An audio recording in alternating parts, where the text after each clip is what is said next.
Hello folks, this is Margie Roy from 3dcuts.com, and today I'm putting together the tutorial on how to make my happy birthday whimsical font pop-up card.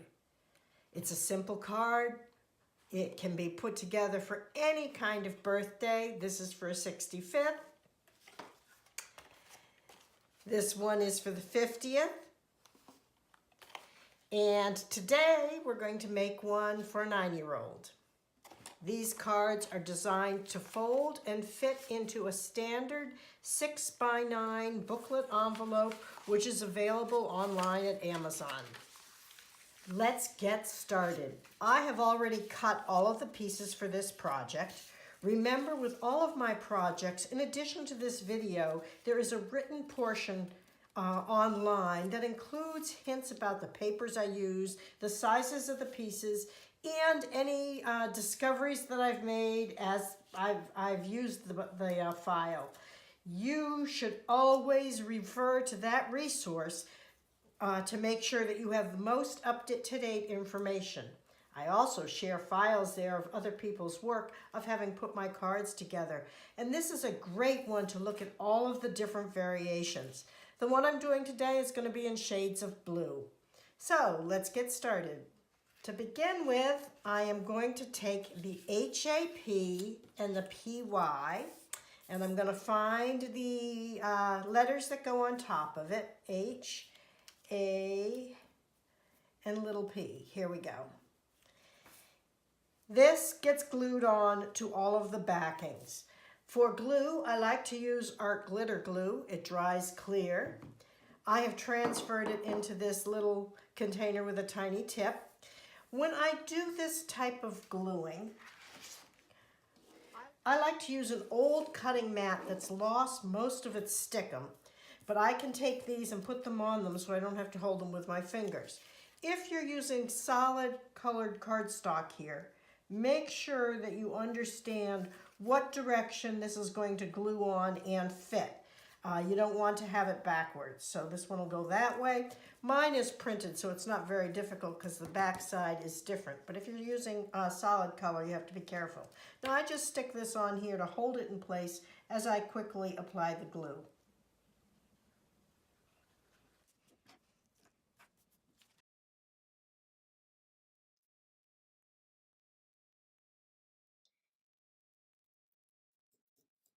Each of the front letters is slightly smaller, so you should be able to leave a nice margin of color all the way around.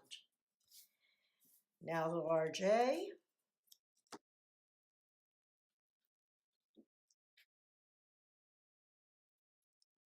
Proceed with all of the letters. Now on each of these pieces, there are 2 tabs, one at each end, and those get folded along the dotted fold line toward you. There's the HAP. The PY is a little different. First of all, there's the 2 tabs on the end, and there's a dotted fold line between the P and the Y, and you have to fold that one fairly carefully because there's a close area here that you really want it to fold along the line right there. Now, if you'll notice, the P does not fit on here, and that's because there's an overhang. There is a solid colored P that will get glued on here, and the patterned piece gets put here.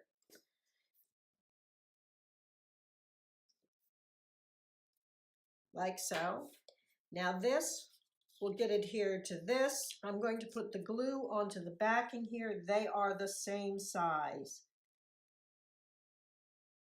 Just on the area of the letter P, including that thin area there. The upper corners match up, as do the bottom corners. Press in place, and the Y folds back like so. Now let's find the Y and put that in place.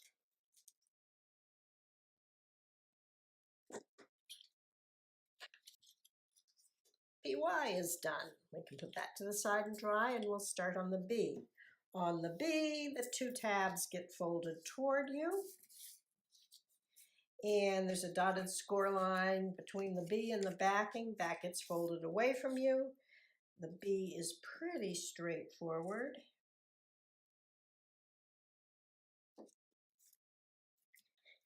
The I becomes the candle.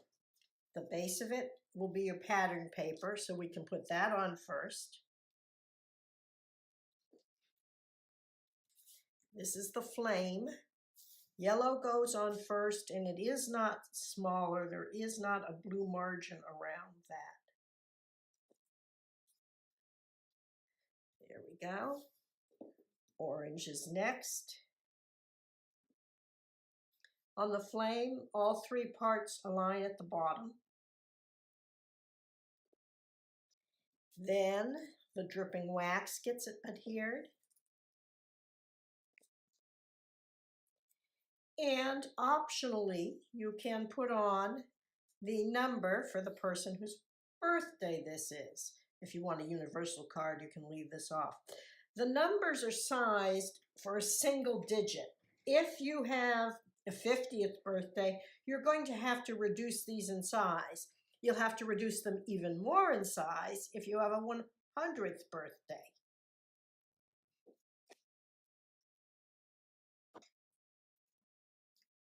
RT, be sure to do the folds before you glue on the R. There is a dotted fold line by the R and in the tail of the R there.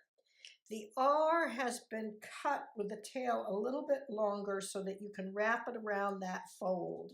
And you want to do it while it's folded, otherwise you'll have trouble getting the card to fold after it's together.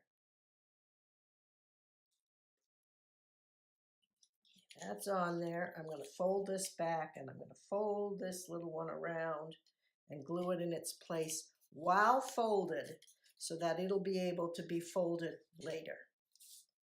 And now the T.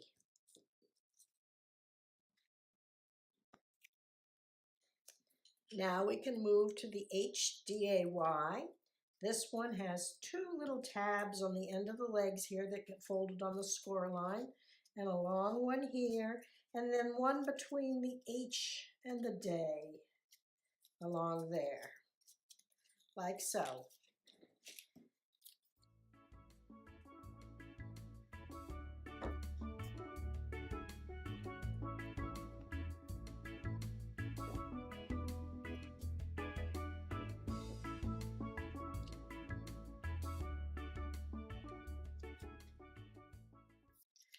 Okay, I have finished adding all of the coverings.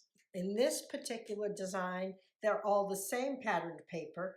Great variety can be used here. You can get really creative. Next, I'm going to insert these into the background piece. I've used the scalloped edge.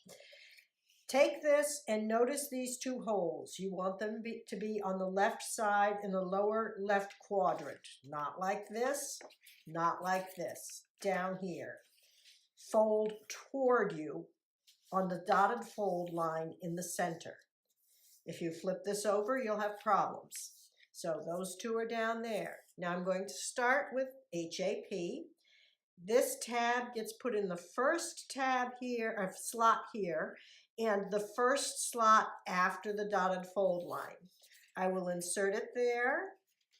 Oh, I forgot to fold this one. There's a dotted fold line between the H and the A. Yep. That one goes in here, and this one goes in over here. They're not going to want to stay there, but you put them in there and then make it close. And when things are in the right place, it'll close easily. Until you tape them, it will have a mind of its own. There's that one. And there's that one. Now you want the tabs to fold toward the open edge, not towards the seam.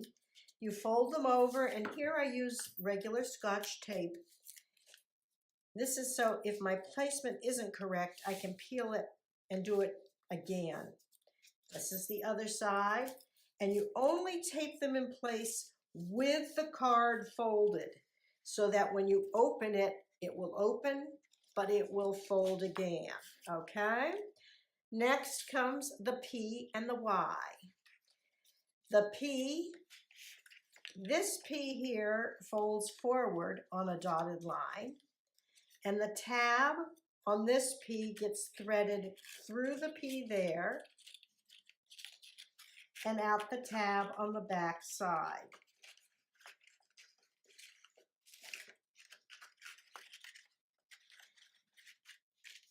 Then the Y gets put in the last tab up here. And again, you try to hold those tabs on the outside as you fold it closed, but be careful. That P at this point will get stuck. So make sure it doesn't get stuck. After we're finished, it'll be okay. But at this point, it threatens to get caught there.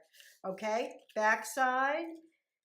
Again, I take the tabs going towards the open side on both parts. This is this one. Okay, we test it. The HA and the PY do fine, but this one needs a little more help. This little blue piece is a connector that goes between this P and this P and will hold this P in place and prevent it from getting caught here. If you look carefully at it, you'll see it's got little score lines, and I want you to fold it in a zigzag fashion, like the letter Z. Then we're going to take score tape. This is 1/4 inch score tape. And I want you to put score tape on the outside of both tabs at the end of the Z, nothing in the center.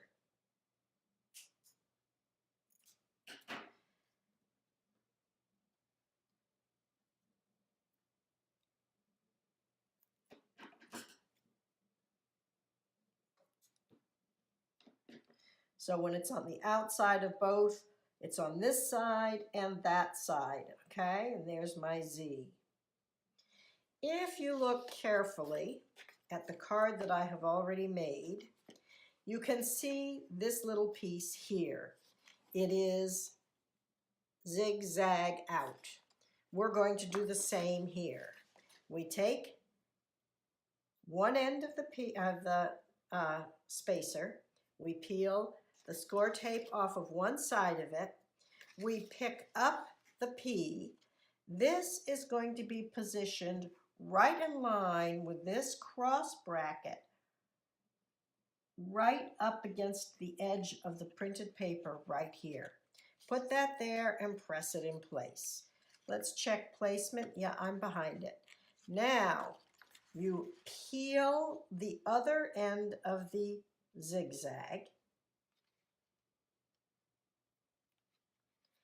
and then you carefully fold the card, keeping the P up, getting this zigzag out flat, and then putting the P on top of it and pressing. This is the way you get the perfect placement of that little zigzag piece there. So it closes and it opens and it holds it in place. Now mine did hang over just a hair there, and so I'm going to take a pair of scissors and snip that off, so it isn't visible from the front. It is the same color, so it's not very visible. There we go. Happy. Now we can add the birthday. Start with a B. The B goes in the first slot, and the other end goes in the first slot after the fold on the other half, like so. We hold the tabs in place. We carefully fold the card. If you get resistance, you know something is out of place in there. Yep, the other half popped out. There we go. Fold the tab so that it goes towards the outside edge. Tape it in place. Make sure the other tab is there. Everything's working okay. Fold it over and tape it in place. Okay, now the RT, things get a little more complicated here. The slot next to the R gets inserted into the slot next to the I or the candle.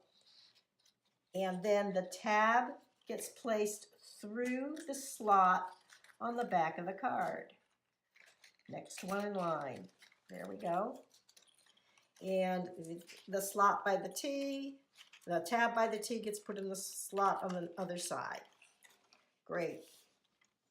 Now let's carefully fold it up. Make sure everything folds nicely. Make sure my tabs are in place. Make sure they're facing the scalloped edge. And tape both of them.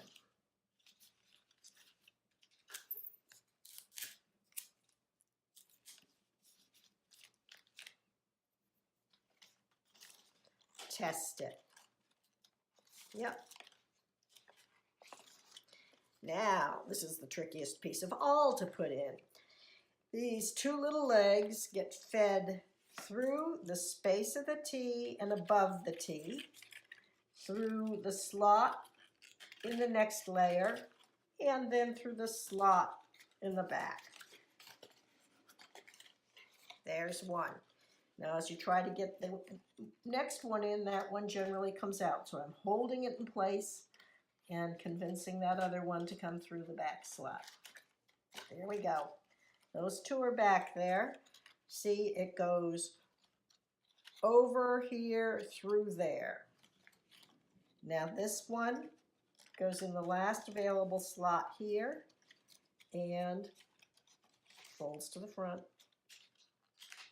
Folds to the scalloped edge. There we go.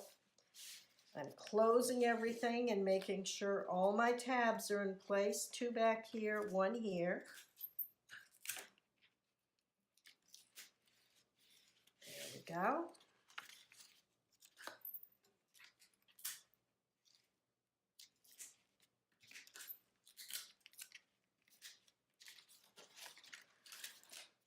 Okay, let's see how it works. Terrific. I'm not sure that this is enough contrast, but I had to try a new way. I think I prefer it with more contrast here, but we'll see once it's all together. Now we take the final back piece. This is an 8.5 by 11 piece of cardstock that I haven't done anything to, and I am going to take my Martha Stewart scoring board. You can score this in whatever fashion you have with whatever tool you have. And I am going to put a score right down the middle, 5.5.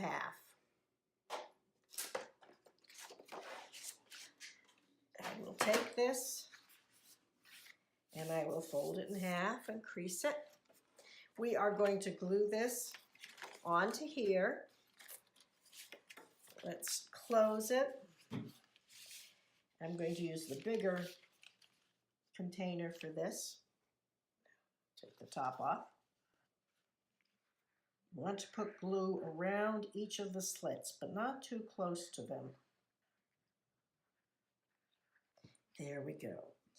Now take this and place it in your folded cardstock, right up against the fold, centered, between tops and bottoms. And then fold the cardstock over it to get it correctly placed inside. And give it a good press everywhere. Open it up and press in the areas that you can reach from the other side as well. Then close this, take your glue and repeat on the other side.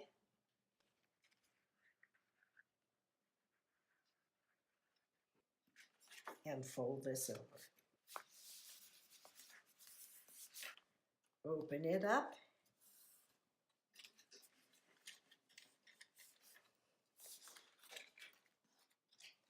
And there we go. Happy birthday for a 9-year-old. Folds, opens, and fits in an envelope for mailing. Which one are you going to make? When you're done, I'd love it if you would share photographs with me and on the Facebook groups showing the paper combinations you chose. I think there are so many choices and they can be so exciting. So let's get making some greeting cards.